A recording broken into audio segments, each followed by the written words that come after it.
Maintenant vers notre invité du matin. Bienvenue Thomas Pernette, merci d'être avec nous. Vous êtes journaliste, auteur, spécialiste des têtes couronnées évidemment. Regardez une partie de la famille royale est derrière vous évidemment. On a eu envie de vous inviter ce matin pour que vous nous aidiez à commenter l'année terrible que vient de vivre la famille royale britannique. C'est vrai qu'on suit leurs péripéties avec passion, c'est un peu comme un feuilleton. Et dernier épisode, c'était avant-hier, les vœux de Noël du roi Charles. Alors il a évidemment parlé de son cancer. On l'écoute et on va commenter cette première information avec vous juste après.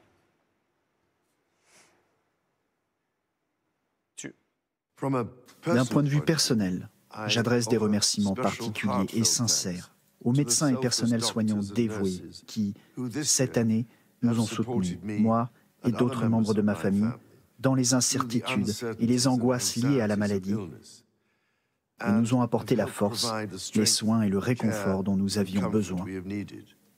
Alors Thomas Pernette, on est vraiment pour le coup sur un changement de style là, par rapport à sa mère évidemment. Là, il y a de plus en plus de transparence pour le roi Charles. Oui, alors changement de style aussi bien sur le fond que dans la forme. On se rappelle d'Elisabeth II, ses vœux au bureau, avec toujours les petites photos à côté ou derrière.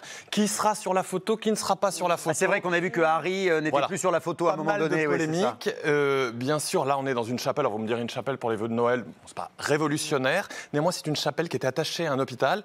Et sur le fond, eh bien, le roi parle de lui-même, parle des autres membres de la famille royale, vous l'avez entendu sur ces images, sur cet extrait. Il parle bien sûr de son cancer, qui a été un choc pour tout le pays, et même s'il ne cite pas son nom, du cancer de Kate. Donc ça y est, on se livre un peu, je dis bien un peu, chez les Windsor, même pendant les vœux. Mais ce que vous disiez, c'est qu'effectivement, il parle... Il y a quelque chose d'un peu plus politique, entre guillemets, aussi, avec le choix du lieu par rapport à la reine, où on était plus dans le cérémonial, un peu plus traditionnel, peut-être. Parce que Charles III, il ose plus de choses. Alors, il nous a habitués déjà à prendre plus les gens dans les bras, à avoir de l'humour, même si la reine avait déjà de l'humour, mais néanmoins, il ose des choses. Plus de proximité, oui. Plus de proximité. En fait, une monarchie à hauteur d'homme, mais même ce lieu est assez sympathique et symbolique. C'est une chapelle avec des fresques et une décoration byzantine. Donc, il parle aussi à toutes les communautés. Il n'est pas simplement le roi des anglicans. Ça, c'est aussi très important au moment de Noël. Et puis, c'est un homme, malgré tout, qui aime ça, qui aime l'exercice. Donc oui, il se fait plaisir, c'est beaucoup dire, mais dans tous les cas, il fait le job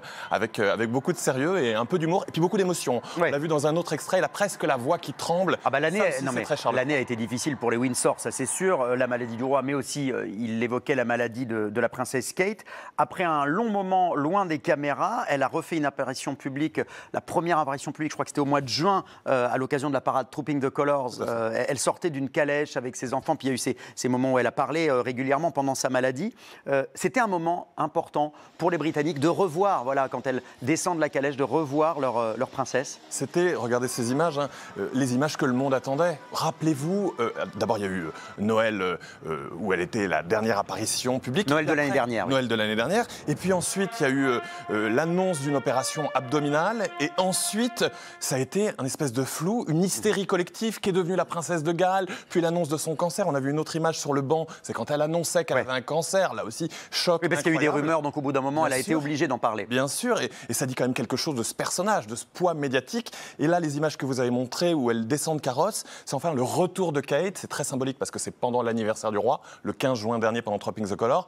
Elle est, on le sent, hein, amincie, dirons-nous, mais néanmoins, elle est de retour. Et puis ensuite, il y a eu comme ça des petites cartes postales tout au long de l'année. Je pense à juillet, Wimbledon, le tournoi de tennis, où elle arrive dans le stade et là, terrible, incroyable, fantastique standing ovation. Là, on a une photo de son arrivée, elle salue, on voit son sourire, parce que les applaudissements à ce moment-là, c'est quelque chose de très impressionnant. Incroyable, et c'est là où on se dit, en fait, on savait l'importance de Kate, maintenant on a compris la dépendance des Windsor au personnage qu'est Kate. Kate, c'est juste, pardon de le dire comme ça, l'épouse d'eux, c'est-à-dire que si elle décède demain, et ça ne sera pas le cas, et Dieu merci, elle n'a pas de poids institutionnel, elle n'est pas dans l'ordre de succession au trône, et néanmoins elle est devenue la femme la plus importante du clan Windsor. Et très populaire. Très populaire. Et c'est vrai qu'on a un peu de mal à réaliser, nous, vu de France, nous, peuple régicide, mais pour les Anglais, la reine, le roi, la princesse, ils font vraiment partie de leur famille. Hein. Pas que pour les Anglais. On est en France, on n'a aucun rapport avec cette famille royale. Oui. On en parle dans c'est vrai, on en parle beaucoup. De TF1. Ouais. C'est-à-dire que ça dit quand même quelque chose, même du monde occidental. J'aime dire,